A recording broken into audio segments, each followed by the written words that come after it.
다 함께 우리 김현철 박사님 나오실 때 큰 박수로 맞아주시기 바랍니다. 유일하게 우리나라 국내 대학 중에 일반 대학원으로 해가지고 석사, 박사 과정에 사회적 경제 전공이 있는 곳이 원광대학교입니다. 유일하게. 그 이제 학부가 없음에도 불구하고 대학원에 석사, 박사가 있고, 보통 이제 있는 곳들이 대부분 특수대학원에 석사 과정들이 보통 이렇게 존재하거든요.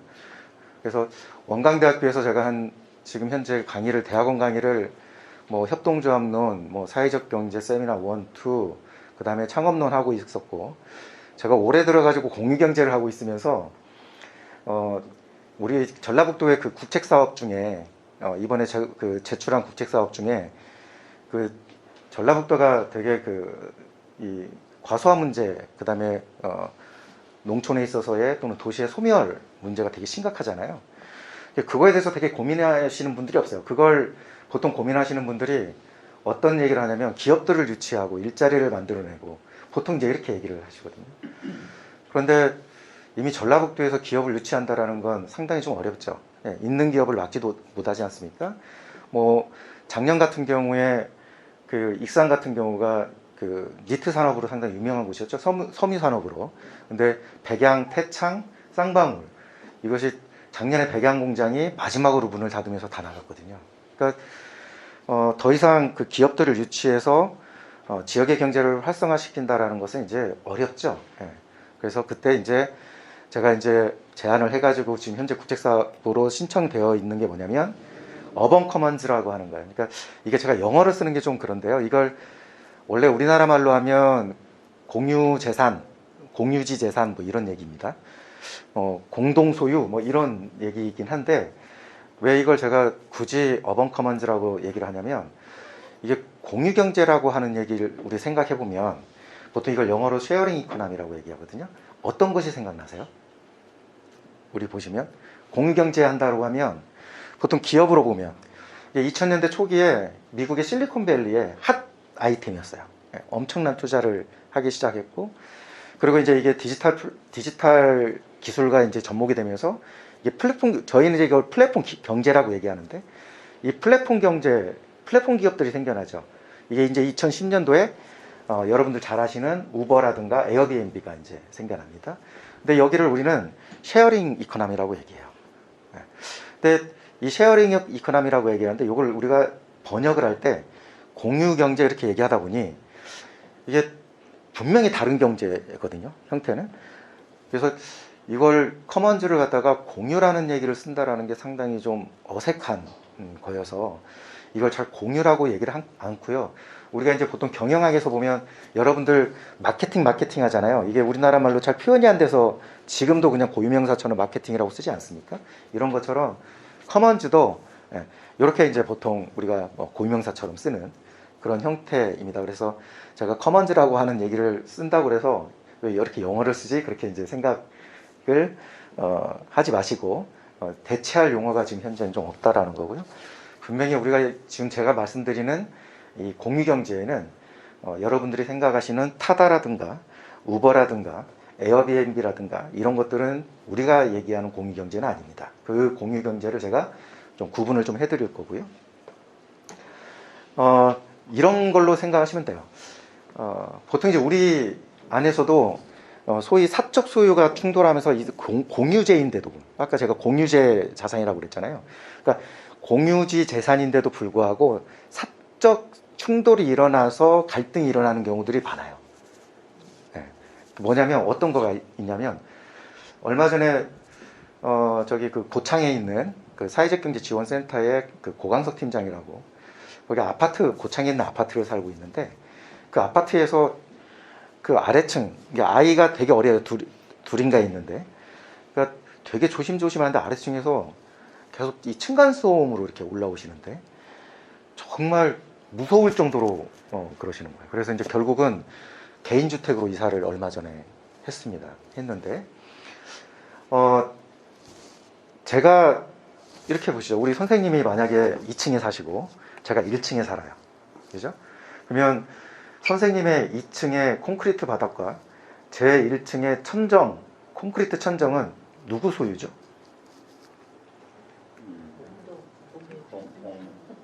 소유라고 봐야죠. 그러죠. 예, 이 개념이 맞아요. 그러니까 보통 우리는 내 바닥은 내 소유라고 보는 거거든요. 내 천정은 내 천정이라고 보는 거죠. 그러죠? 예. 우리 보면 그러잖아요. 우리 앞에 하천에 이렇게 물길이 지나가는데 내 마당을 갖다가 흘러 지나가면 이거 내 거 소유라고 보는 거예요. 거기에서 내가 빨래를 하고 뭘 해도 전혀 문제가 없다고 생각하죠. 하지만 결국 이게 삶이라고 하는 다른 사람의 삶에 영향을 주는 거잖아요. 결국은 요건 누구의 소유라고 할 수도 없어요. 공유재죠. 우리 보통 아파트에서 환기구도 마찬가지예요. 그러죠? 예전에는 지금 모르겠지만 예전에는 화장실에서 담배 많이 피우시잖아요. 환기구 타고 담배 올라가면 위층에서 또 엄청나게 문제를 제기하지 않습니까? 결국 이런 것들은 어떤 개인의 어떤 사적 소유가 아니라 공동의 소유라는 거죠.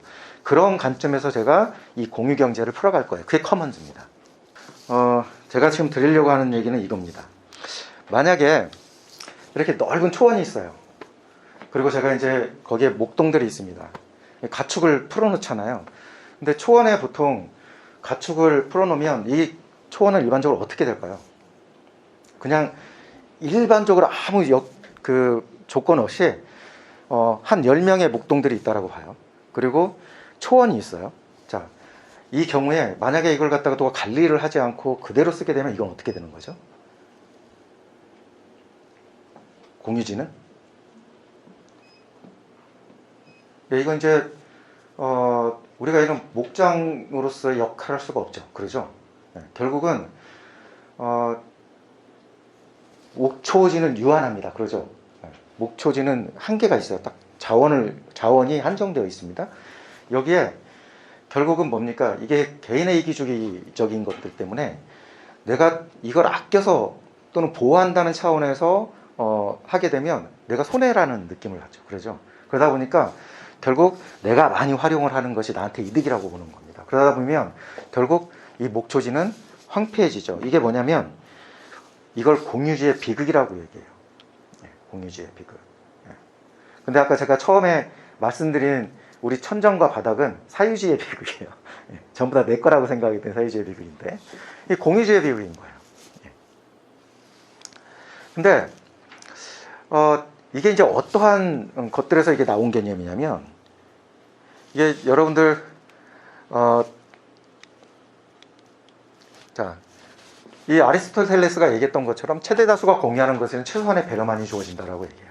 그래서 이 모두 공익을 생각하기보다는 자기의 이익을 생각하는 이게 이기심이 좀 발현이 된다라고 얘기를 하죠. 가든의 것들을 보면 또 그렇습니다. 그러니까 모두가 공짜로 가질 수 있는 것에 대해서는 값어치 있는 것으로 간주되지 않아요. 이게 우리 뭐가 있어요? 일반적으로 다 공짜로 가질 수 있는 게 공기. 이게 전부 다 공유하는 거거든요. 이거 볼까요? 물. 그러죠?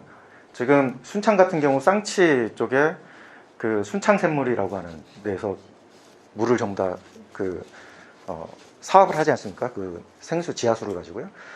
그래서 거기에 지금 현재 농사 짓는 분들이 이 물 부족으로 해서 상당히 문제가 있고, 그래서 몇 년 전에 그 환경부 장관까지도 거기에 왔다 가지 않았습니까? 그러니까 이런 것들은 전부 다 우리가 중요하다고 생각지 않아요. 일반적으로 보면요. 우리가 일반적으로 이렇게 보죠. 우리가 흔히 그 동네라고 하는 거 있잖아요. 동네. 동네가 한자로 치면 이게 이제 원래는 동리를 우리나라 나오는 말대로 부른 건데 이 동자가 어떻게 구성되어 있죠? 물수변에 같을 동자잖아요. 그러니까 이게 뭐냐면 이 물수변에 같을 동은 뭐냐면 이거는 뭘까요? 우물이에요. 그러니까 우물이라고 하는 거는 공동으로 소유하고 공동으로 관리하는 겁니다. 그렇죠? 그래서 우리가 흔히 얘기하는 이 커먼스라고 하는 것에 포함되어 있는 거는 공동 소유 또는 공동 사용이에요. 보통 이제 이렇게 보는데 보통 이제 이러면서 결국은 이제 이 비극이 일어나는 거예요. 비극이 일어나는데 이때 이제 이게 하딘이 얘기했던 비극의 단점입니다. 이게. 그러니까 하딘이 이걸 고려하지 못했어요. 하딘은 이런 공유주의 비극을 막기 위해서는 어떻게 했냐면 정부가 소유를 하든지 또는 사유화를 시켜야 된다고 봤어요. 그 정부가 소유하든지 또는 사유화를 하든지. 근데 우리 예전에도 보면 아까 같이 우물처럼 소유하고 사용하는 방법에는 그 두 가지만 있는 게 아니에요. 그러죠? 일반적으로 공동체가 그걸 갖다가 공유하는 방식들이 있죠. 소유하는 방식이 있죠. 우리 대표적인 게 뭐 동네 우물이라고 하지만 뭐 여러분들 관정도 그렇죠. 그 다음에 바닷가를 가보면 뭐가 있죠? 어장들이 그러죠. 그래서 어촌계라고 하는 그 공동체가 어장을 관리를 하지 않습니까? 여기서 하딘이 좀 간과한 것은 4개예요. 그러니까 이거는 그냥 누구나 누구와 상의도 없이 접근할 수 있는 그런 오픈 액세스의 형태다라는 거예요. 그 다음에 의사소통이 전혀 없다라는 가정이에요. 그리고 자기 눈앞에만 이익만 추구하는 그런 이익 중심의 그런 성향을 보이고, 그리고 이 비극을 잡기 위한 해결책은 사유화와 정부 개입뿐이다, 그렇게 얘기를 하거든요. 근데 자 보세요. 우리가 일반적으로 그 마을에 있는 공유지들을 본다라고 하면 이 가정에 의해서 그 공유지가 관리되나요? 그렇지 않죠. 누구나 접근할 수 없잖아요. 최근에 여러분들 어장 같은 경우에 그 해루질, 그러니까 관광객들이 와가지고 해루질하면서 문제가 되는 경우들이 많죠. 근데 그 어장은 여러분들 그 마을에 있는 공유지를 관리해 보셔서 아시겠지만 그 해삼을 예를 들면 수확하기 위해서 항상 그 해삼에 치어라고 해야 되나요? 그걸 뿌려놔요. 그리고 항상 마을 공동체에서 항상 관리를 합니다. 근데 이게 일부 저런 오픈 액세스 형태, 그러니까 다 개방해버리는 상태로 가면 누구나 와서 그걸 따기 때문에 어때요? 어장을 다 망쳐버려요. 다 망칩니다. 그래서 저런 상태로 하딘이 가정을 했기 때문에 이건 좀 틀리다라고 본 거고요. 그리고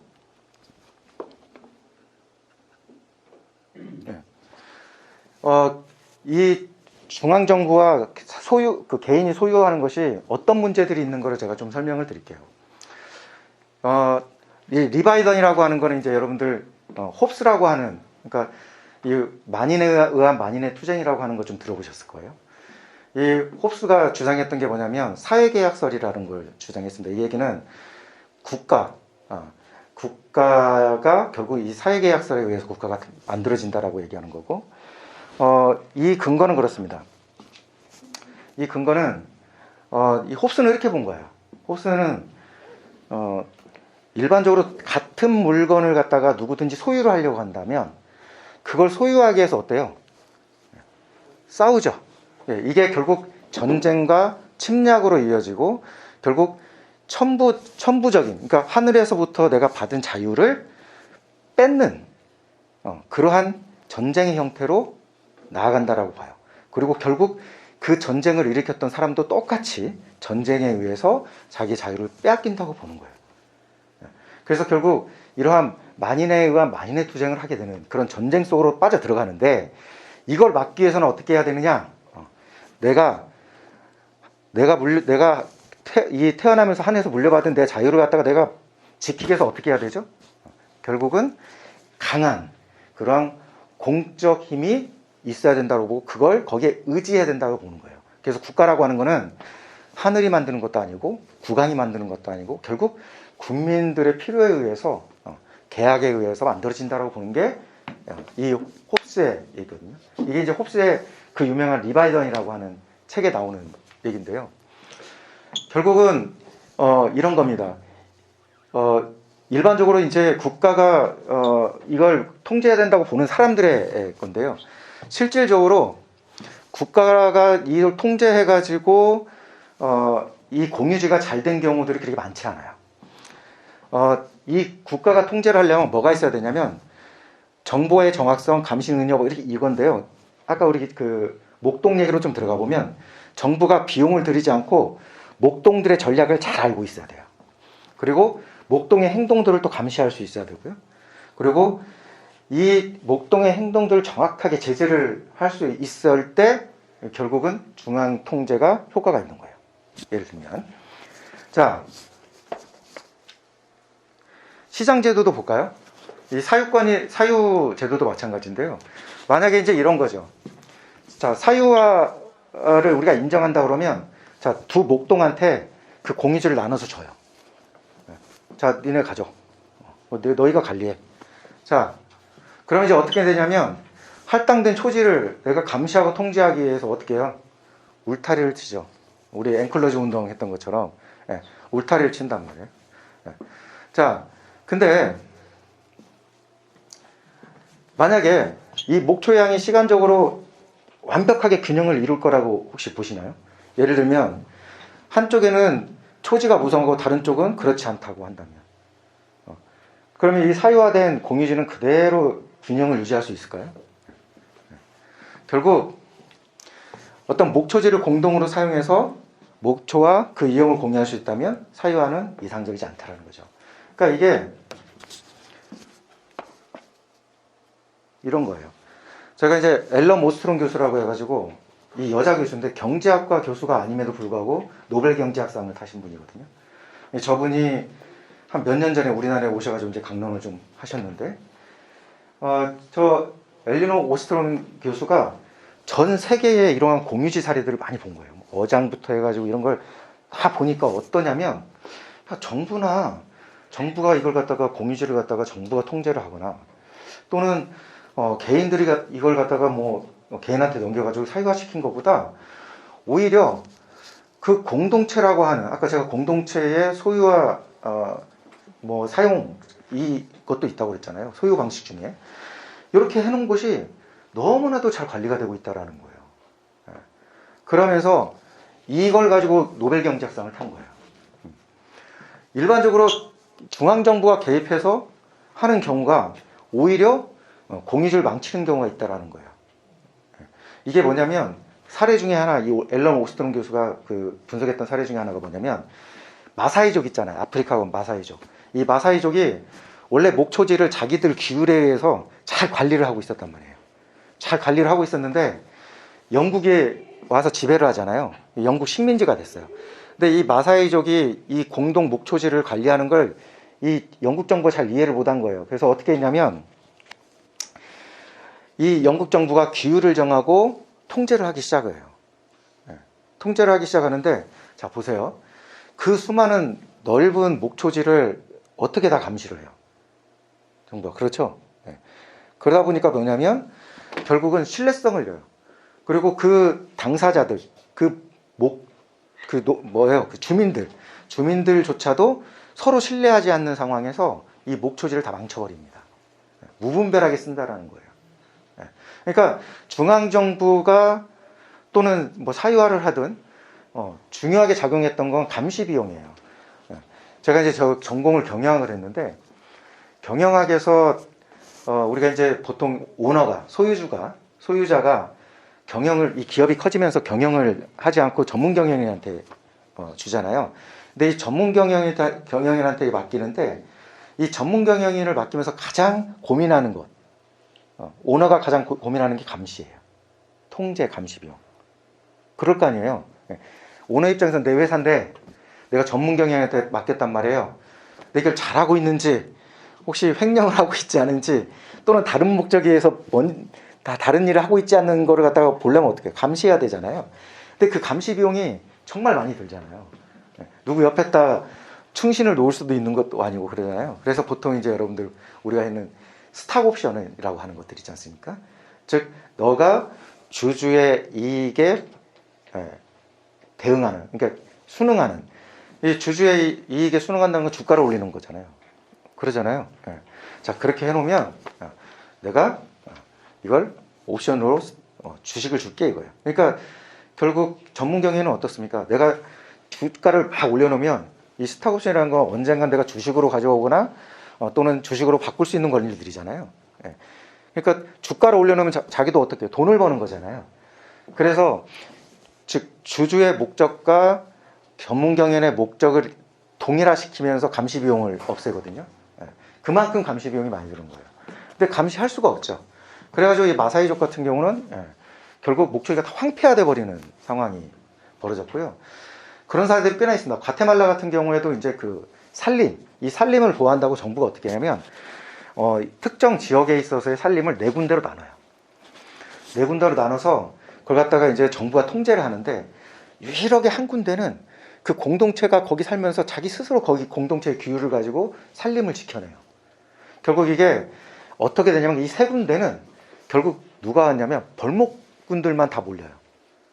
결국 이 공동체 하나가 지켜낸 그 자기 규율대로 지켜낸 그러한 산림 자체가 어떻게 돼요? 뭐 관광지화되고 거기서 많은 수익들이 발생이 됩니다. 그래서 그 공동체가 되게 건강한 공동체가 되죠. 여기도 마찬가지입니다. 이 캐나다에 있는 미국하고 캐나다하고 그 경계에 있는 곳인데 여기가 이 블루가제가 되게 특산지인가 봐요. 근데 여기가 어느 한때 이 남획으로 인해 가지고 이 블루가제가 거의 이 전멸하는, 그러니까 거의 없는, 잘 지금 우리나라 명태처럼 그런 상황이 돼요. 그래서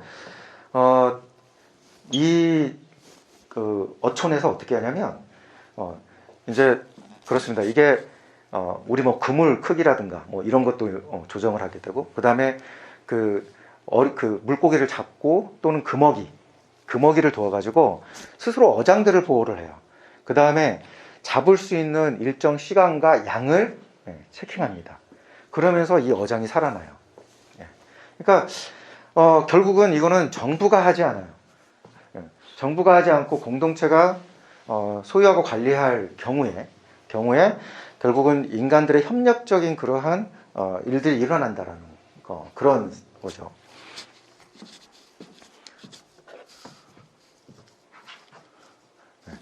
이거는 터키예요. 터키 그 알라니아라는 곳인데 이곳입니다.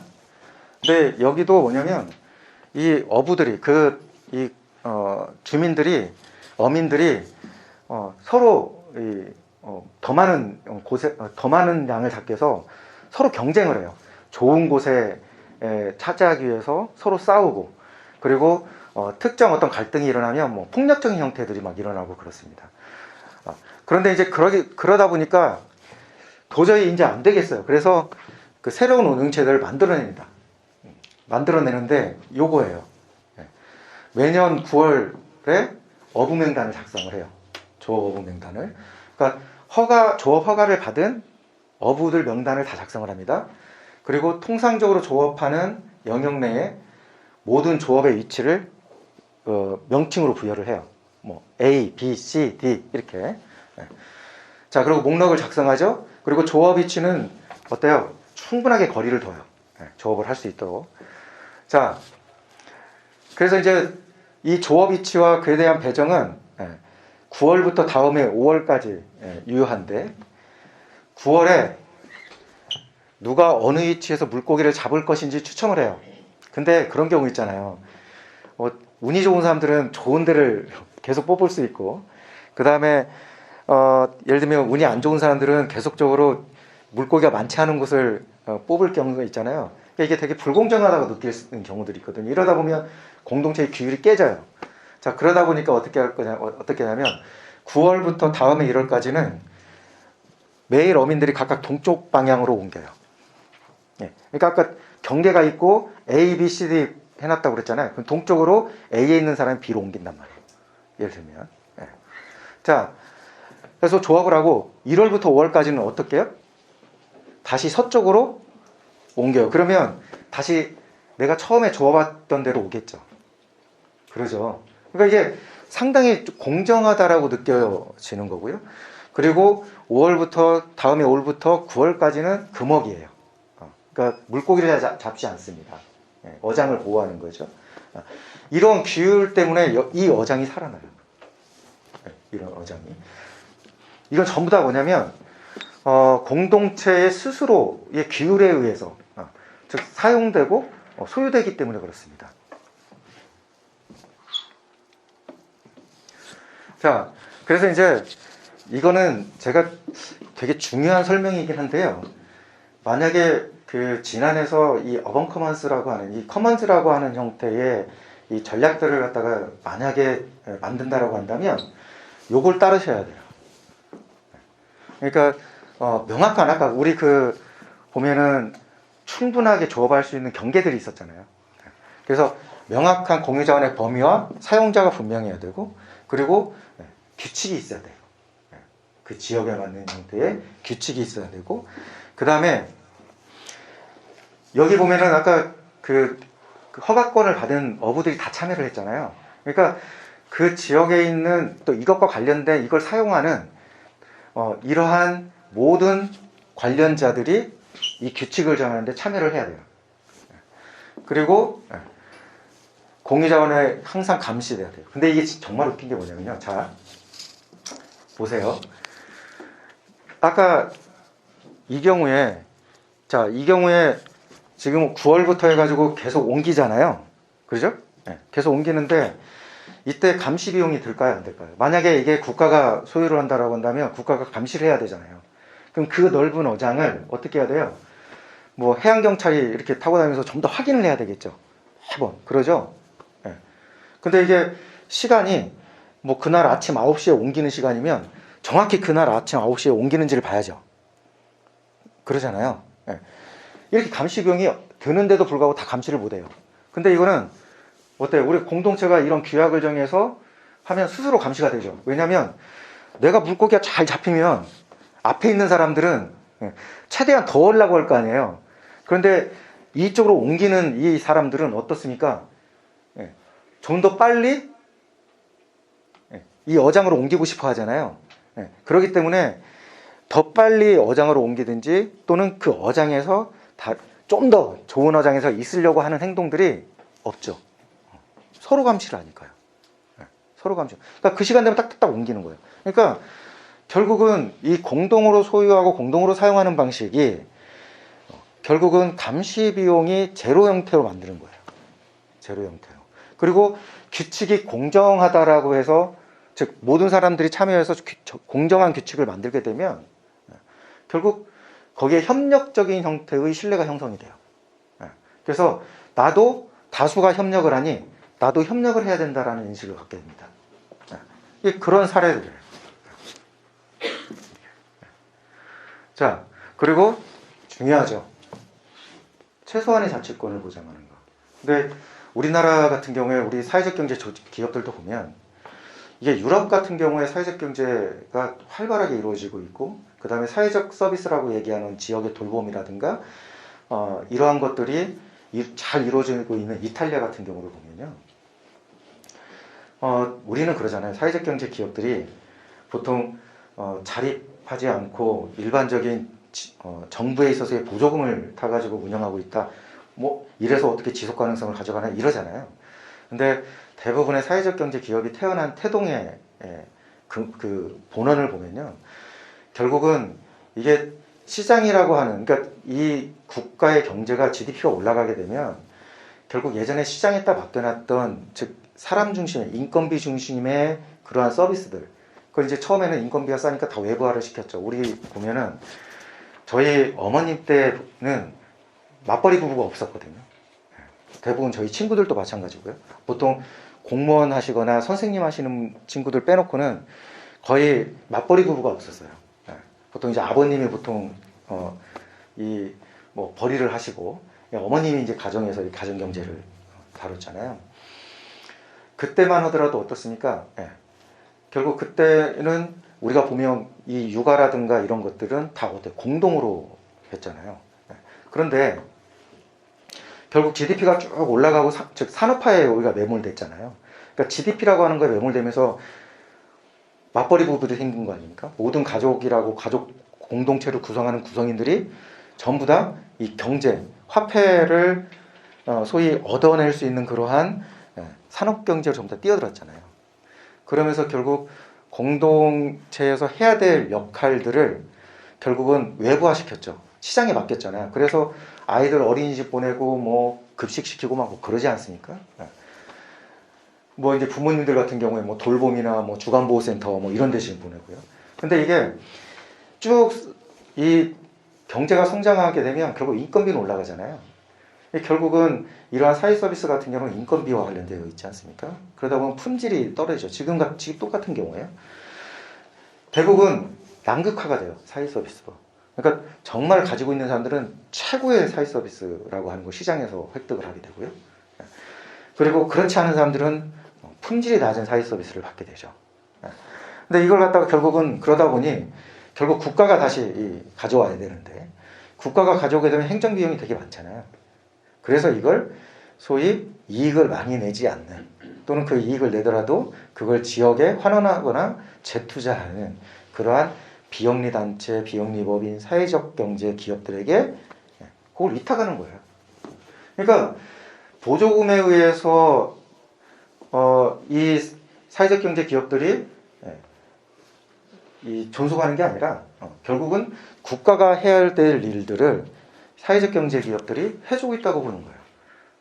그래서 유럽 같은 경우에는 국가가 사회적 경제 기업들에게 그러한 어떤 보조금 사업들을 하면서 뭐 바우처라든가 이런 사업들 있잖아요. 그런 걸 하면서 통제하지 않아요.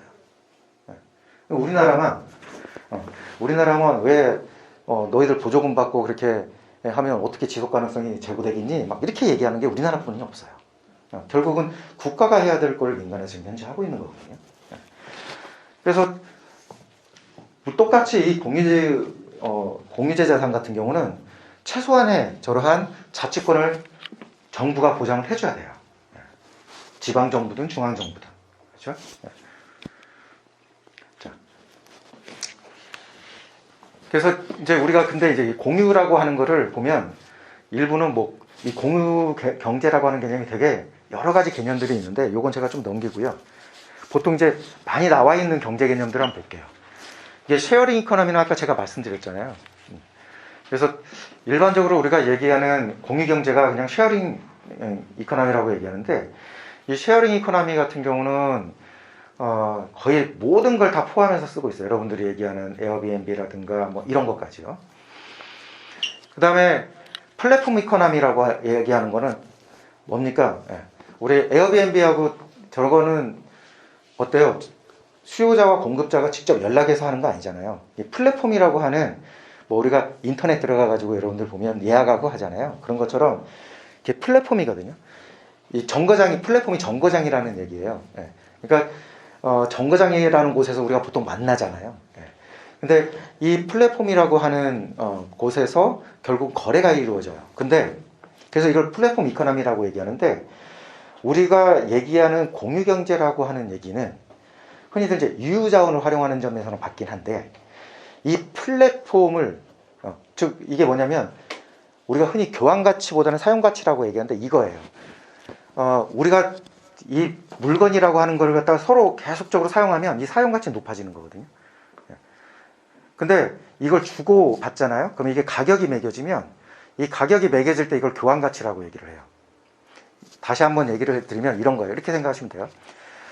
우리 아파트가 있어요. 저 전주 에코시티가 처음에 분양을 받는데 32평짜리 분양을 받는데 많이 처음 분양했을 때 한 3억 얼마 정도 됐을 거예요.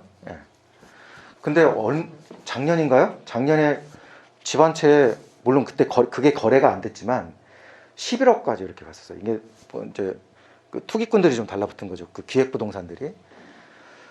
자, 그런데 자 3억짜리 아파트가 11억이 올랐다고 그래서 우리의 삶이 좀 달라집니까? 그러니까 제가 현금화를 시키지 않는 이상은 아파트는 똑같은 거 아니에요. 사용 가치는 똑같은 거예요. 단 교환 가치만 올라간 거거든요. 근데 우리는 흔히 요거는 사용 가치예요. 우리가 유유자원을 계속적으로 활용하는 거는 사용 가치를 높이는 거예요. 근데 이 플랫폼의 경제의 문제점이 뭐냐면 우리가 왜 이걸 공유 경제라고 얘기하지 않느냐면 이 플랫폼이라는 거는 특정인이 소유를 하고 이 플랫폼 경제에서 이루어지는 거의 대부분의 이득을 플랫폼을 소유한 자가 다 가져가요. 그러니까 여러분들 보면 에어비앤비에 우리 소위 방 내놓는 사람과 그걸 구하려고 하는 사람들이 얼마만큼의 이득이 나타나겠어요. 그렇죠? 근데 소위 에어비앤비 같은 경우는 어마어마한 시총을 가진 그러한 기업으로 크지 않습니까? 그러니까 이 플랫폼에서 형성되는 모든 이익은 플랫폼 기업들이 가져가요. 그러니까 공유경제라고 얘기하는 것은 공동으로 사용하면서 거기서 나오는 가치도 어떻게 해요? 공동으로 배분되고 소유화돼야 돼요. 이게 공유경제예요. 그런데 흔히도 우리가 얘기하는 플랫폼 기업들은 그렇지 않죠. 타다도 그렇습니다. 타다도 자 보죠. 우리가 타다는 뭐냐면 이게 우리의 양면 시장이라고 얘기하는데요. 공유경제는 정확히 양면 시장의 형태를 가져가야 돼요. 제가 좀 설명을 드리면 이렇게 볼게요. 자, 양면 시장이라고 얘기를 하는 건 이거예요. 그러니까 맨 위에 볼까요? 여러분들 잘 아시는 게 열린 옷장일 거예요. 이 열린 옷장이라고 하는 게 뭐냐면 그 우리 청년들을 보통 이제 면접 많이 보러 가잖아요.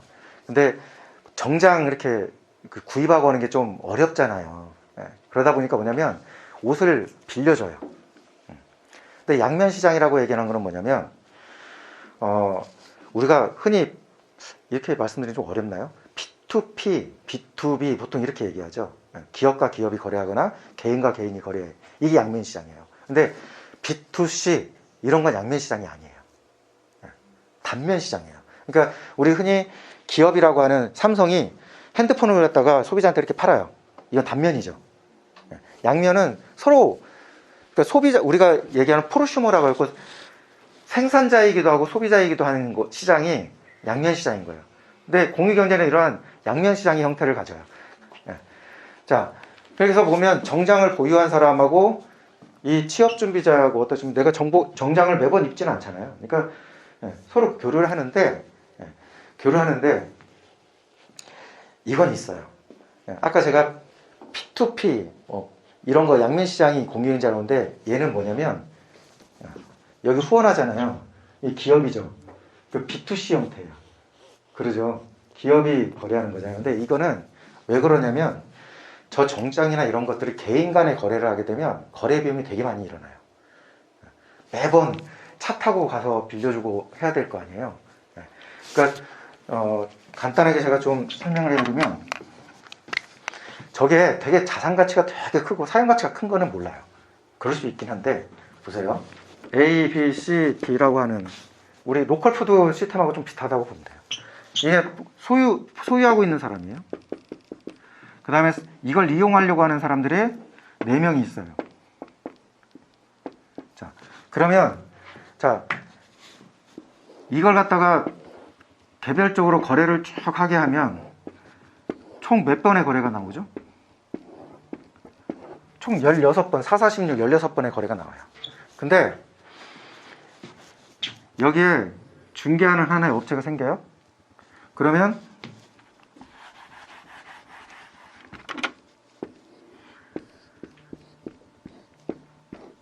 이렇게 주고 이렇게 가잖아요.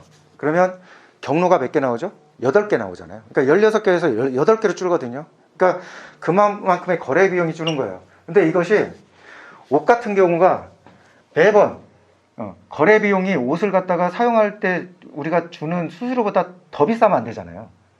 시간이나 거기에 들이는 비용들이 있을 거 아니에요.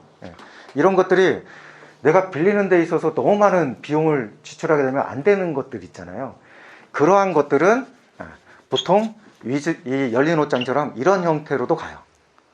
그래서 정장을 후원해주고 이게 매번 왔다 갔다 할 수 없으니까 맡겨놓는 거죠. 맡겨놓고 이 열린 옷장에서 보통 근데 일반적으로는 이 개인과 개인 거래의 형태가 맞는 거예요. 보통 이제 이런 형태입니다. 그 소위 타다는 양면 시장이 아니에요. 그러니까 유유자원을 활용하는 것도 아니죠. 타다는 어떤 형태냐면 여러분 렌트카 업체하고 똑같아요. 그러니까 유유자원이라고 하는 거는 다 소유를 하고 있는 상태에서 잘 쓰지 않는 즉 그런 남는 자산들이잖아요. 근데 타다는 차를 사요. 구매를 해요.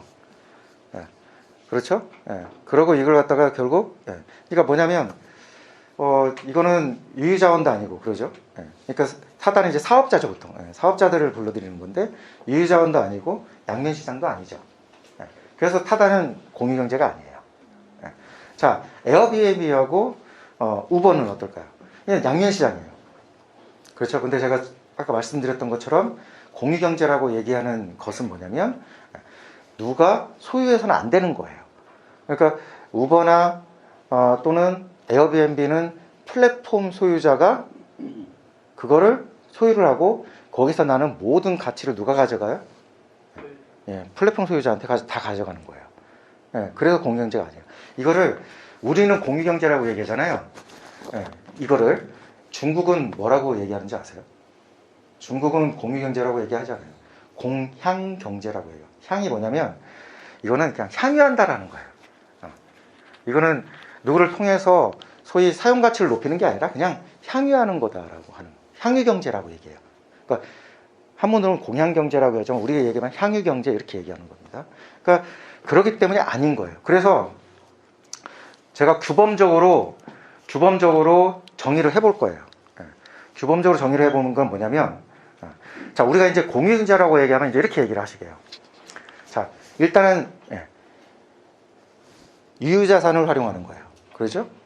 즉 사용가치를 높이는 겁니다. 소유는 아니에요. 그러니까 이거를 누가 소유하고 있는데 그걸 같이 사용가치를 높이는 건 괜찮은데 소유권이 이전되는 건 아니라는 얘기예요. 그렇죠? 공유경제는. 즉 그러다 보면 여러분들 벼룩시장 많이 하시죠? 중고거래 장터. 중고거래 장터가 공유경제예요? 공유경제가 아니에요? 아니죠. 왜요? 소유권이 넘어가잖아요. 그러죠? 우리가 소유권이 이전되는 거는 아닌 거예요. 그죠? 이것도 단면 시장이죠. 그렇죠? 일방적인 단면 시장이잖아요. 소유권이 넘어가는 거니까. 그래서 우리가 보통 제가 공유경제 그 실험실이나 동아리 그 다음에 뭐 비즈니스 이렇게 해서 도에서 진행하는 사업들을 심사를 가보면 우리 그 저번에 지난해에서도 그 공유경제 이번에 됐잖아요. 비즈니스 됐었는데 보통 대부분이 그 안에서 우리 중고거래 장터 같은 거 이렇게 열면 이걸 공유경제라고 해서 이렇게 모델을 가져와요. 근데 나머지 모델들이 좀 좋아서 크게 터치를 하지는 않는데 그건 공유경제가 아닌 거예요. 소유권이 이전되기 때문에 아닌 겁니다. 그 다음에 뭐가 있어야 되냐면 네트워크가 있어야 돼요. 네트워크. 그러니까 이런 겁니다. 우리가 보면 우리가 이 디지털 같은 경우는 인터넷을 통해서 이제 이걸 거래를 하잖아요. 보통 우리가 보면 정보도 소통을 하게 되고 지역에 있는 공동체 네트워크도 네트워크예요. 그래서 이 네트워크가 있어야 되고요. 그 다음에 플랫폼이 있어야 돼요. 근데 플랫폼이 보통 이제 우리가 얘기하는 이 뭡니까 디지털 경제 쪽에서는 이 디지털 플랫폼이 있어야 된다고 봐요. 그 ICT 플랫폼이라고 얘기하잖아요.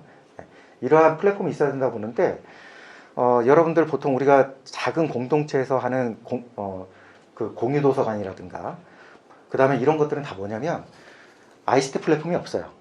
그런데 뭐냐면 여기에 뭐 예를 들어서 경로당, 주민센터, 마을회관, 전통시장 이런 곳이 플랫폼인 거예요. 그래서 거기에서 그냥 거래가 되는 거예요. 그러니까 서울에 있는 일부 그 특정 아파트가 있는데 그 아파트가 이제 공유 도서관을 진행을 해요. 근데 ICT 플랫폼이 있는 게 아니라 이래요. 자, 우리 집에 책 목록을 쭉 적어요. 그리고 우리 집에는 몇 시부터 몇 시까지, 뭐 요일이면 요일별로 몇 시부터 몇 시까지 우리 집에 와서 책을 읽을 수 있습니다. 빌려갈 수 있습니다라고 적어요. 그걸 이 플랫폼을 어디다 둬요?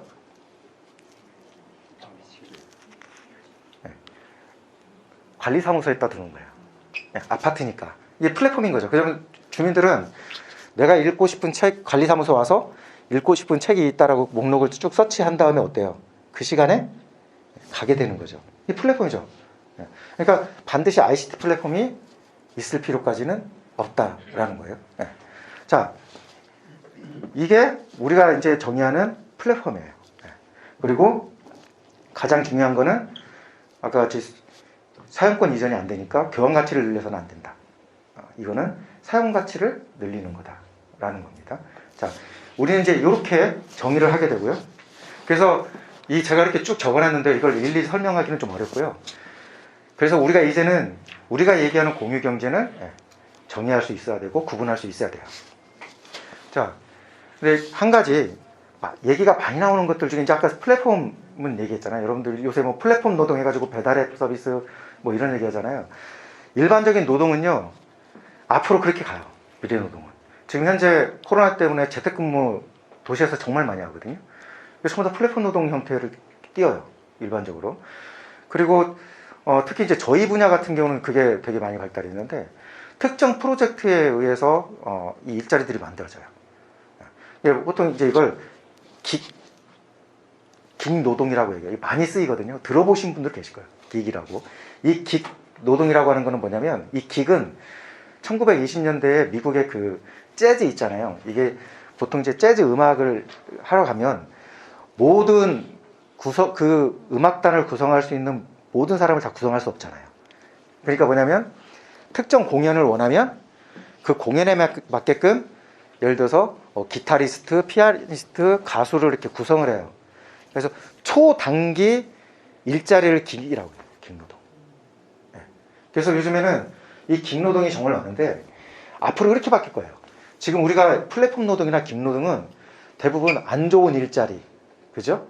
그 다음에 뭐 질이 떨어지고 급여도 잘 못 받고, 그 다음에 이게 뭐 사대보험이나 이게 될 수가 없잖아요. 일부 우리 쿠팡, 예전에 쿠팡 같은 경우는 이런 데는 사업자 등록이 돼가지고 노동자 보호도 못 받았잖아요. 이렇게 될 건데, 이렇게 돼 왔는데 앞으로는 어떻게 하면 전문 영역으로 와요. 네, 그리고 오히려 소위 전문적인 역량을 갖고 있는 사람들은 고용의 유연성이라든가 고용의 질을 높여가는 형태로 가요. 네, 플랫폼 노동이라든가 긱노동이 그렇게 갑니다. 그래서 우리가 흔히 긱노동이나 플랫폼 노동을 이제는 우리가 물론 이제 제도가 바뀌어야 될 게 있어요. 예를 들면 이게 복수 노동이잖아요. 계약이라고 하는 것이 복수 계약이잖아요. 예를 들면 제가 한 3군데하고 이렇게 노동 계약을 맺을 수 있잖아요. 프로젝트 3개에 참여를 하게 되면 저는 여기에 노동 계약을 맺어야 되잖아요. 노동의 지휘권을 갖게 하려고 한다면 사대보험 가입이 돼야 되죠. 그래서 이게 아마 지금 정부에서 현재 이 노동법에 관련된 이런 플랫폼 노동이나 긱노동에 있어서의 방향성 때문에 이걸 지금 현재 정부에서 되게 고민을 하고 있는 거예요. 이 개편 때문에. 근데 앞으로 이게 이렇게 갈 수밖에 없어요. 갈 수밖에 없고요. 그 다음에 이제 이 플랫폼 노동이나 긱노동이 종신 계약을 하지 않잖아요. 전일제 계약이죠. 전일제 계약을 하지 않기 때문에 일반적으로 우리가 흔히 하는 사회적 배제자들한테 되게 유용한 노동이에요. 그러니까 내가 역량은 있고 전문성을 갖고 있으나 잠깐 아이 때문에 경력 단절을 하는 여성분들도 계시고 그러잖아요. 이런 분들이 노동시장에 유연하고 좋은 노동시장으로 들어올 수 있는 여건을 만들어줄 수 있는 노동이에요.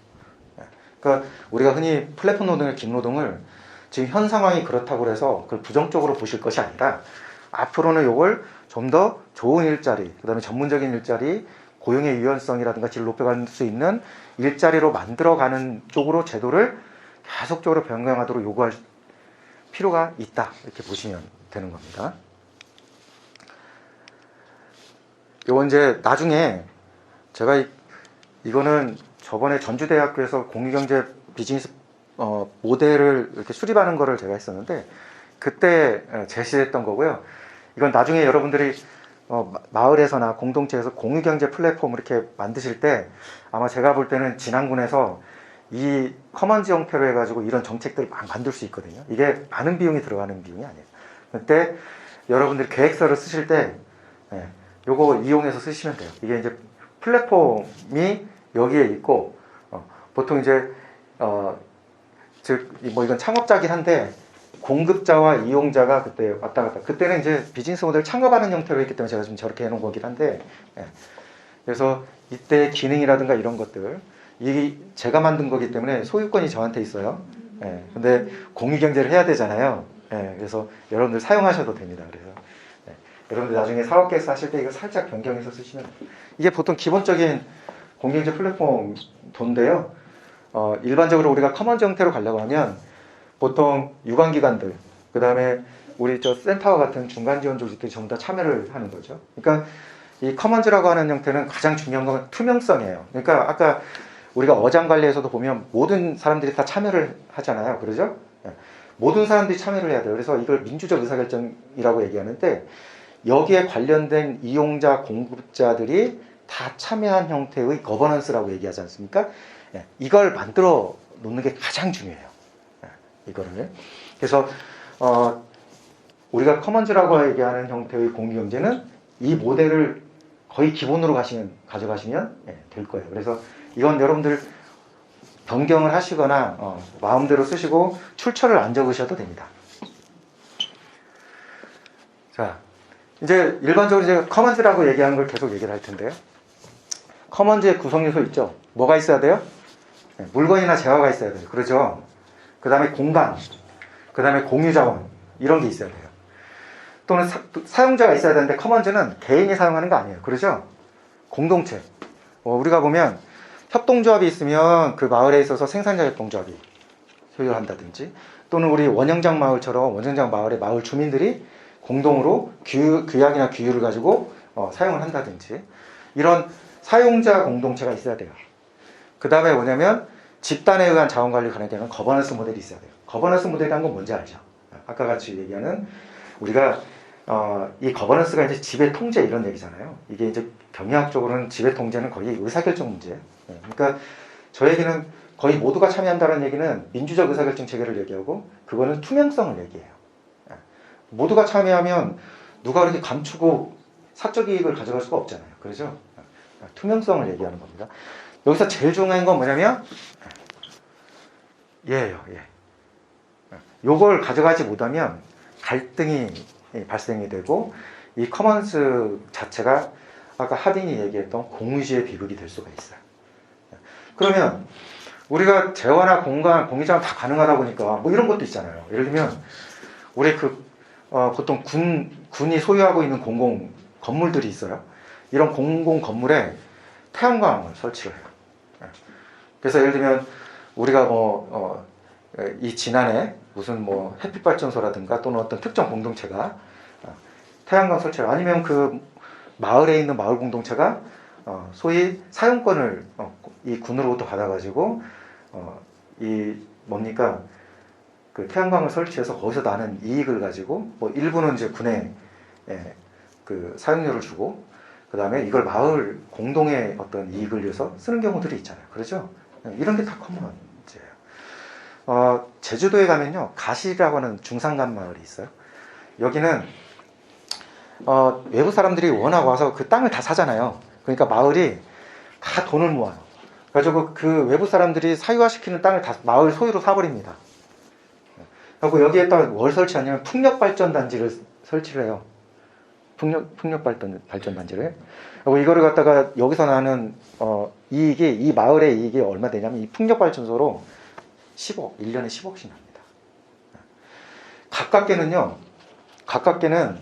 이거 밑에가 뒤에가 쭉 사례인데, 우리 그냥 주위에 있는 사례를 제가 말씀드리면 정읍의 송중마을이라고 있어요. 근데 저번 달에 이 송중마을의 그 유연필 이장님이라고 이장님이 돌아가셨는데, 이분이 이제 정읍하고 그 고인돌이래, 고창하고 해가지고 그 정읍이 이제 단풍, 그 다음에 고창이 고인돌이잖아요. 그래서 이게 한 지자체가 공동체 사업을 할 수 없으니까 두 지자체가 서로 이 예산을 투여해서 메이플스톤이라고 하는 소위 그 중간 지원 조직을 만들어요. 여러분도 아마 들어보시고 가보셨기도 하셨을 거예요. 여기서 매년 했던 게 뭐냐면 창안대회예요. 그러니까 각 마을이라든가 공동체들이 아이디어, 지역 문제와 연결된 아이디어를 가지고 와서 아이디어를 심사받고, 만약에 그 아이디어가 도출이 되면 단계별로, 이게 한 2단계, 3단계까지 가거든요. 단계별로 지원을 통해서 그 공동체가 그 지역 문제를 해결할 수 있게끔 만들어져요. 그러니까 이런 사업들이 있는데, 이 송중마을이라고 내장산 반대쪽이에요. 내장산을 중심으로 해서 내장사 반대쪽에 있는 마을인데, 이 창안대회를 2년 동안 계속 떨어지신 거예요, 이분이. 그래서 이분이, 제가 이제 전주 롯데백화점 뒤에 사무실에 있을 때 제가 통합지원기관들을 운영을 하고 있었거든요, 이 전라북도에. 근데 찾아오신 거예요. 찾아오셔가지고 이 백이 있어야, 의원들 백 있고 그래야 이 사업이 되는 거지, 2번이나 떨어졌다고 이제 그러신 거예요. 그러시면서 저한테 마을 기업을 하고 싶은데 마을 기업을 좀 하게끔 자기를 좀 도와달래요. 그래서 이제 제가 이 송중마을에 들어가서 도와드렸는데, 제가 처음에 물어봤던 게 마을 기업 만드셔서 뭐 하시려고 그래요? 제가 그걸 물어봤어요. 그랬더니 이분이 뭐라고 하시냐면, 자기 마을에 정말 노인분들이 많대요. 이 노인분들이 좀 아파서 휴경지도 많다는 거예요. 농사도 잘 안 짓고. 그리고 농사 땅이 크지 않아요, 이 내장산 밑에라. 그래서 근데 다 힘들게 살고 이게 길가에서 또 이렇게 한참 들어가야 마을이 보여요. 되게 사람들이 찾기 어려운 마을이거든요. 근데 그러다 보니까 이게 마을이 되게 다 못 살고 막 이런 거예요. 그러다 보니까 자기가 그 마을 사업을 해서 수익이 생기면 연금을 주고 싶대요. 이 노인분들한테 마을 연금을 직접 주고 싶다라는 거예요. 그래서 저는 그걸 가능할까? 워낙 많은 마을 기업들을 봐왔으니까. 근데 이분이 그때 연세가 한 70이 넘으셨는데도 이 이장님이 그렇게 적극적으로 전주까지 왔다 갔다 하시면서 이제 막 그래서 이제 같이 하는데 장목을 뭘 선택했냐면 거기 그 마을에 지금 생각은 잘 안 나는데 모시떡 되게 전국적으로 가장 유명한 모시떡을 만드는 형제들이 그 마을에 살고 있었어요. 그래서 근데 이 모시떡의 이 재료가 되는 이 모신잎을 다 어디서 가져왔냐면 영광에서 가져온 거예요. 그래서 이제 이 이장님이 그 형제를 찾아가서 이 모신잎 내가 이 휴경지에다가 다 깔을 테니 사달라. 전량 수매를 해주겠다고 약속을 받아요. 그래가지고 이제 저한테 오신 거예요. 그래서 이제 아시겠지만 모신잎은 1년이면 몇 번을 이렇게 잘라서 쓰시더라고요. 그래서 이제 마을기업을 만들었어요. 일단 뭐 계획서 만들고 거기에 뭐 정장기 전략부터 해가지고 해서 만들어가지고 됐습니다. 마을기업이 돼가지고 그 해에 보통 마을기업이 해보셔서 아시겠지만 마을기업 지원비 나오면 거의 연말 돼서야 이렇게 다 집행하고 끝나시잖아요. 그분 같은 경우는 거의 나오자마자 이 사업계획을 만들어 나고 다 집행을 하시는데 그해 가을에요. 저한테 전화가 와요. 그래서 저한테 딱 박사님 저 이번에 연금 드리게 됐다고 딱 그러시는 거예요. 근데 원래 한 달에 70세 이상 노인분들께 20만 원씩 연금을 드리는 게 월 20만 원씩 드리는 게 목적이었는데 많이 못 벌어서 80세 이상 노인분들에게 월 10만 원씩 이제 연금을 지급하게 됐다고. 그래서 그러면서 이제 처음에 그 작물을 팔아서 이렇게 잘라가지고 모신잎을 짜서 세척해서 이렇게 주던 걸 이제 그 형제분들이 이걸 좀 삶고 뭐 해가지고 좀 처리를 좀 더 해서 달라고 해서 이제 마을 사업비의 2차 사업비 있잖아요. 그 2차 사업비로 전 처리할 수 있는 거를 또 샀어요. 사가지고 그렇게 되면 이제 좀 더 비싸게 팔 수 있잖아요. 그래서 계속적으로 마을에 연금을 주는 마을로 아주 유명한 마을이에요. 이 송중마을이. 근데 저번 달에 이 이장님께서 돌아가셨어요. 좀 안타까운 일인데 이런 게 커먼즈인 거예요. 그러니까 그 지역의 휴경지를 갖다가 사용권을 받아가지고 그걸 거기에서 공동으로 관리하고 그러면서 어떻습니까? 거기서 나오는 이익을 누가 특정인이 소유하지 않죠. 그걸 그 지역에 있는 분들에게 전부 다 배당이 되는 일자리를 참여하시는 분들은 인건비로 나가고 그 다음에 지역의 어르신 분들은 전부 다 연금으로 다시 지역에 재투자되는 재환원되는 그런 형태의 사업들이 이루어진다라는 거예요. 제가 뭐 다른 걸 쭉 말씀드리는 것보다 그냥 사례를 말씀드릴게요. 이거 아시죠? 전남 구례 아이쿡. 가보셨나요 혹시? 저는 이제 등산을 좀 좋아해서 가끔씩 지리산 구례 쪽으로 가면 그 내려와가지고 이제 집에 올 때 여기를 한번 들려요. 이게 IC 옆쪽에 있거든요. 이걸 어떻게 생각할까요? 이걸 보면 이게 여러분들 이스라엘의 키부츠라고 거기 그쪽 비슷해요. 이게 협동농장 뭐 공동체 형태라고 이렇게 보시면 되는데 이게 지금 구례의 아이쿱이 이렇게 하나의 그 소위 공동체를 만들어낸 건데요. 이 안에는 모든 게 다 있어요. 그러니까 소위 공방이라고 하는 뭐 라면 아이쿱에서 만들어내는 라면부터 찐빵 뭐 이런 것들 있잖아요. 이걸 다 여기서 만들어요. 이게 다 공장입니다. 그리고 이제 이게 숙소예요. 그래서 여기서 일하는 분들이 청년들이 되게 많거든요. 이 청년들이 여기 숙소가 있고요.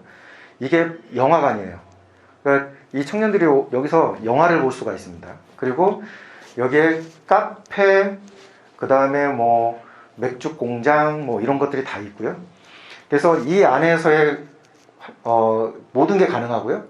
이 여기 있죠, 여기. 이게 이제 아주 큰 이 잔디밭인데 여기에서 매년 이번에 이제 코로나로 안 됐지만 월드 락 페스티벌을 열어요. 아이쿱에서. 근데 이제 이 아이쿱이 이 구례에 이걸 만들면서 이 지역에 이게 아이쿱은 여러분들 아시죠? 그러니까 저거 형태가 생산자 조합의 소유이기도 하고 생활협동자 조합 원들에 있어서의 소유예요. 저게 뭐 특정 누구에게 소유되지 않았고요. 단 이제 일부 주식회사로 만들어야 될 그러한 사업 분야 같은 경우는 이제 아이쿱이 소유하게 되는 게 있는데 여튼 이게 이제 거의 공동으로 소유하는 곳이죠. 그 이제 구례가 보면 예전에 어떤 문제가 있었냐면 구례 같은 경우에 산부인과가 없어요. 그러니까 젊은 사람들이 들어올 수가 없는 거예요. 근데 아이쿱에서 구례군에 항상 2억 원을 보조를 해줘요. 의사 월급으로 주는 겁니다. 그래서 산부인과가 있어요. 구례에는. 그래서 아이쿱이 이 외에도 지역 경제에 되게 환원시키는 데가 많아요. 그러니까 아이쿱이 여러 군데서 전부 다 환원시키죠. 여러분들 이 교육 같은 경우도 되게 중요시 여겨서 아이쿱이 저 성공회대하고 그 다음에 한양대하고 그리고 한신대에 이 사회적 경제와 관련된 그 석사과정에 장학금을 지급을 해주는데 거의 한양대 같은 경우는 1인당 대학원 같은 경우에 1년 정도 이렇게 하다 보면 거의 한 1,000만 원 정도 들거든요. 이 학비가. 근데 300만 원 정도 이렇게 내고 다닐 수 있게끔 그걸 나머지를 다 이 아이쿱에서 장학금을 지급을 해주거든요. 그래서 이런 여러 가지 역할들하고 지역의 역할들을 많이 하고 있죠. 지금 이 구례뿐만 아니라 작년인가요? 재작년인가요? 거기에 지금 괴산에도 아이쿱이 지금 이걸 만들었죠. 그리고 여기에서는 결국 여기서 우리밀 쓰잖아요. 이것도 이제 뭐 계약 재배를 통해서 하는데 여기 저희 우리 이쪽에 정읍시가 되게 많이 나가요. 우리밀과 관련돼서 되게 많이 나갑니다. 한번 언제 구례 가실 일이 있으면 이게 IC에서 가까워요. 그래서 거기서 이렇게 레스토랑 같은 데 가셔가지고 뭐 스테이크 이런 거 드시고 하시면 정말 맛있어요. 그 다음에 이제 이게 성미산 마을이라고 해서 여러분들 이거 서울에 있는 마포구의 성산, 서교, 망원, 연남동 일대의 커뮤니티 마을인데요. 이것도 이제 시작은 사실 이게 소주라고 해가지고 공동주택에 오신 분들이 이제 중심으로 해서 만들어요. 그래서 이제 이분들이 처음에는 어떤 거냐면 이 동네를 가다 보면 서울은 그러잖아요. 아이들이 누가 지나가도 누가 누군지 모르잖아요. 그래서 이게 좀 마을에서 서로 좀 인사도 좀 하고 다니고 우리 옛날처럼 이게 길거리 지나가면 이게 누구네 자식인지를 누가 알고 그래서 아이들이 그 거리를 지나다녀도 되게 안전한 마을거리 만들고 그래서 그런 공동체성을 좀 해보자라고 해서 시작됐던 거예요. 이거는 되게 젊은 사람들 위주로 시작이 됐던 겁니다. 이게 그래서 이 성미산 마을 같은 경우에는 대안학교, 성미산학교라고 하는 대안학교도 있고요. 그리고 여기에는 각각의 이 제주꾼들이 있잖아요. 어떤 분들은 전기나 이런 거 잘하시는 분들이 있겠고 그러니까 그런 재능들을 공유를 해요. 서로 마을 사람들끼리 서로 공유도 하고 있고요. 그 다음에 어린이집도 공동으로 어린이집들을 가지고 있어요. 그래서 텃밭 같은 경우도 구청이나 이런 소속 공유지 있잖아요. 이 구청 소재 공유지라든가 이런 데에서 텃밭을 공동으로 가꾸고 그 텃밭에서 나는 걸 가지고 예를 들면 반찬을 만들어서 예를 들면 좀 어려우신 그런 사회적 배제자들에게 반찬을 갖다 준다든지 하는 그러한 역할들을 쭉 하고 있는 그러한 곳입니다.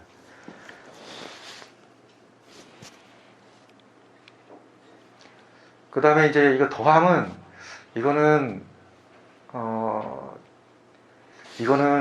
조금 좀 특이한 경우예요. 이게 지금 현재 우리나라에 딱 2군데 있거든요. 이게 지금 남양주의 별내에 위스테이라고 하는 데가 있고 지금 한 군데가 일산에 하나 지금 현재 짓고 있어요. 근데 우리 보통 아파트 짓고 하잖아요. 보통 아파트 짓고 하면 이게 대형 건설사가 하는 줄 알잖아요. 이걸 일반적으로 우리가 모르니까 사실은 이 아파트를 이 건설업에 잘 못 뛰어드는데 여러분들 허그 자금이라 그 주택보증기금이라고 있잖아요. 소위 그 주택보증공사에서 아파트를 짓는다 그러면 특히 임대 아파트 같은 경우는 거의 우선권을 가져요. 근데 자기 돈으로 아파트 짓는 경우가 거의 없어요. 이 더함이라고 하는 거는 뭐냐면 사회적 경제의 주체가 되는 변호사들이 있어요. 되게 사회적 경제를 추구하는 변호사들이 특히 이 대표가 양동수 변호사라고 있는데 이 변호사들이 모여서 만든 거고요. 여기가 공동 아파트들을 만들어요. 그러니까 그래서 공동체, 여러분들 은혜 공동체 뭐 이런 데 있잖아요. 이런 것처럼 그 별내 위스테이는 사회적 협동조합, 거길 들어오려면 사회적 협동조합 조합원으로 가입을 해야 돼요. 그리고 공동으로 다 관리해요. 이게 나가려고 하면 어때요? 조합은 탈퇴해야 되는 거예요. 그래서 이 안에 있는 모든 것이 거의 사유 것, 즉 내가 사유해야 될 것이 아니면 공동으로 사용되는 거예요. 그래서 여기는 지금 현재 입주되어 있는 분들이 사회적 경제 하시는 분들이 되게 많이 현재는 들어가 있고요. 그래서 여기는 되게 하나의 아파트가 되게 끈끈한 커뮤니티라고 보시면 돼요. 끈끈한 커뮤니티로 구성되어 있다고 보시면 되고, 이 사업을 이 사회적 기업 더함이라고 여기가 하고 있는데, 최근에 서울에 KT 건물을 하나를 이번에 입찰로 땄어요. 그래서 아마 이제 그곳을 과연 무엇으로 탄생을 시킬 것인가 라고 하는 게 좀 궁금하긴 한데, 여튼 이제 이런 곳이 있고요. 제가 이제 이 얘기를 드린 건 이거 공동 소유 예 형태로 보시면 되는 거고요. 뭐 도시생 잠깐 이게 이제 이 광진구 같은 경우가 이제 협동경제 네트워크라고 하는 데에서 시민자산화한 건데요. 이건 뭐냐면 우리가 공동으로 소유하고 있으면 결국 이런 겁니다. 이게 그러니까 사회적 경제 조직들이 이 협동경제 네트워크라고 하는 네트워크를 만들어요. 지금 진안 같은 경우는 뭘로 되어 있는 거? 사회적 경제 네트워크로 되어 있습니까? 네. 그런 네트워크가 자금을 출자를 합니다. 출자를 하는데 이 건물을 살 때 어떻게 하면 내가 내 돈 10%만 있으면 돼요. 내 돈 10%만 있으면 20%는 보통 기금에서 가져오거든요. 기금 이제 전라북도 같은 경우는 전주시 기금하고 전라북도 기금을 운영을 하는데 이 기금에서 20% 정도를 가져올 수 있어요.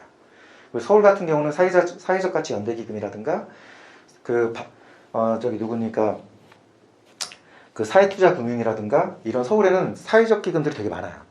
지자체가 투여한 기금들이 되게 많은데 그런 기금에서 20% 가져와요. 그럼 30%잖아요. 70%는 어디서 가져오냐면 허그 자금으로 가져와요. 주택보증공사에서 나오는 그 기금을 가지고 30%만 가지고 있으면 70%를 줘요. 그거 나중에 대출로 상환만 하면 되거든요. 아주 저리니까요. 근데 이 건물을 갖다 그러고 사요. 사서 어떻게 해요?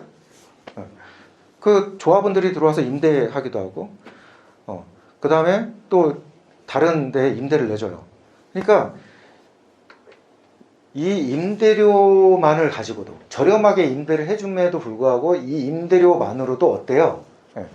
허그의 주택 보증기금을 주고도 남아요. 그러니까 이게 개인이 소유하게 되면 여기서 나는 소득을 가장 되도록 많이 내가 가져가려고 하는 거잖아요. 근데 이 목적 자체가 아까 같이 커먼즈인 거예요. 그러니까 공동으로 소유하고 공동으로 사용하는 거에 중점을 두기 때문에 어때요? 내가 상환할 수 있을 정도의 그 다음에 그 건물을 유지 보수할 수 있을 정도의 수익만 하면 되는 거예요. 그리고 뭐 젠트리피케이션 이런 것도 없죠. 그러죠? 뭐 임대를 올려달라 없잖아요. 그래서 이 광진구는 이거 하나뿐만 아니라 또 하나를 또 이번에 만들고요. 전주 가면은 전주에 의료복지 사회적협동조합이 있어요. 되게 큰 옛날에 의료 생협이에요. 의료 생협인데 여기가 10%를 자기 자금을 가지고 했고 20%를 저희 연대회의가 이 기금을 운영을 하거든요. 여기에서 20%를 지원해줬어요. 20%를 지원해줬고 저희 기금으로 대출해줬고 그 다음에 나머지를 허그 자금으로 가져왔어요. 그래가지고 평화동에 건물을 하나 매입을 했습니다. 거기에는 전주 자활센터도 들어가 있고 밑에는 상권이 거기가 이렇게 아웃도어 의류들 있는 곳이라 아웃도어 의류점들이 이렇게 들어와 있고 커피숍도 들어와 있고 그렇습니다. 그리고 이제 일부 의료생협이 이제 치과하고 한의원을 운영을 하는데 이제 그 사무실하고 이제 그런 병원들이 들어와 있고요. 예. 그래서 이런 자산화 사업들을 종종 좀 하고 있죠. 일반적으로 여러분들도 할 수 있어요. 지금 허그 자금 자체가 이번 정부 들어와가지고 사회적 경제 쪽에 이렇게 좀 많이 쉽게 접근성을 좀 낮춰놨거든요. 그래서 만약에 이 지역에 소위 그 좀 허름하거나 내지는 뭐 이런 공간들이 있잖아요. 이런 공간들을 재탄생시키려고 할 때 현재 지난해는 기금이 없으니까 나중에 이제 도 같은 경우 저희 전북도 기금이 있잖아요. 그러니까 전북도 기금이 있으니까 그 이제 저희 연대회가 지금 기금을 운영하거든요. 저번 주에 그 기본소득 말씀하셨던 이현민 이사장님 오셨잖아요. 그 이현민 이사장님이 그 사회적 금융위원장이세요. 그분이 이제 전체적으로 다 컨트롤 하는데 여튼 그렇게 해서 허그 자금 가져다가 공동으로 소유되는 그러한 형태의 건물을 가질 수 있습니다. 이런 게 이제 하나의 커먼즈 형태죠. 그래서 제가 사실은 진안군의 도시 커먼즈를 한번 설계해볼까? 제가 원래 좀 잘하는 게 뭐 비즈니스 모델링 막 같이 만들어보고 하는 것들을 잘하거든요. 이게 혹시 퍼실리테이션, 리빙랩 뭐 이런 것들을 좀 많이 해서 하는 건데 이건 그냥 숙제로 이렇게 내놔야겠다. 근데 이걸 이제 알려면 뭐부터 해야 되냐면 지역의 문제들을 갖다가 찾아내는 것부터 하는 게 정말 중요해요. 지역의 문제들을 찾아내고 그 지역의 문제를 찾아내가지고 그 다음에 이제 자원들이 있어야 될 거 아니에요. 그래서 제가 가지고 있는 공유 자원 이런 것들을 여러분들이 찾아내야 돼요. 그리고 그 다음에 이제 가장 중요한 건 아까 말씀드렸죠. 민주적 거버넌스 가장 중요한 게. 그래서 공동체들을 있으면 그 공동체를 전부 다 찾아내고 또 이제 그 공동체를 민주적 의사결정체로 가지고 있는 공동체들이 어떤 데고 그리고 또 만약에 더 필요하다고 한다면 우리가 그 공동체의 네트워크를 만들어내서 민주적으로 가져가는 것. 이러면서 이제 그게 준비됐다라고 한다면 만약에 아까 같이 공유재산에 뭐 지붕이 비어 있다라고 하면 거기에 내가 태양광을 할 수도 있고 그 지원도 받아요. 그러니까 사회적 기업 진흥원에서 사업을 매년 줍니다.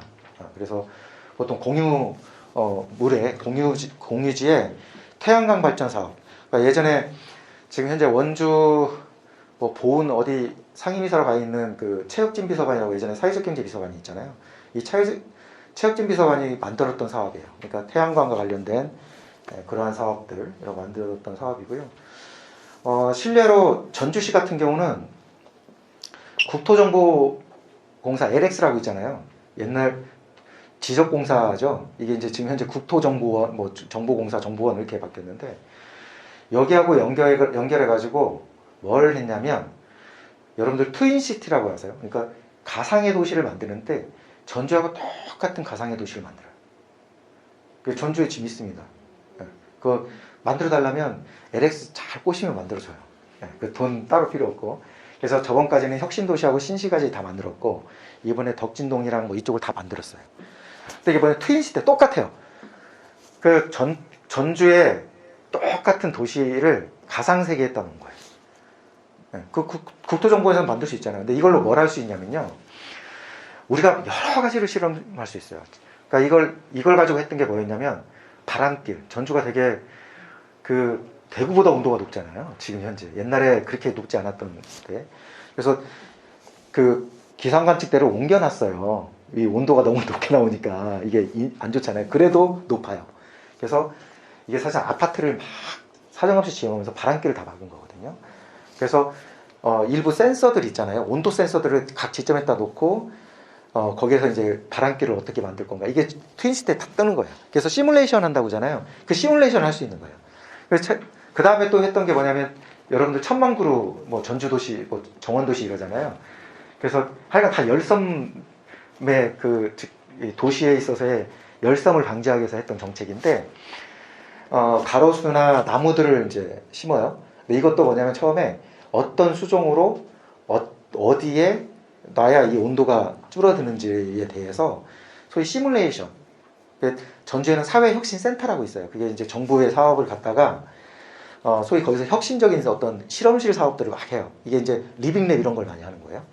그래서 주민들이 의제를 가지고 와가지고 그걸 갖다가 바로 해보면 이게 실패할지 안 할지 모르니까 그걸 가지고 실험을 해봐요. 이게 리빙랩이에요.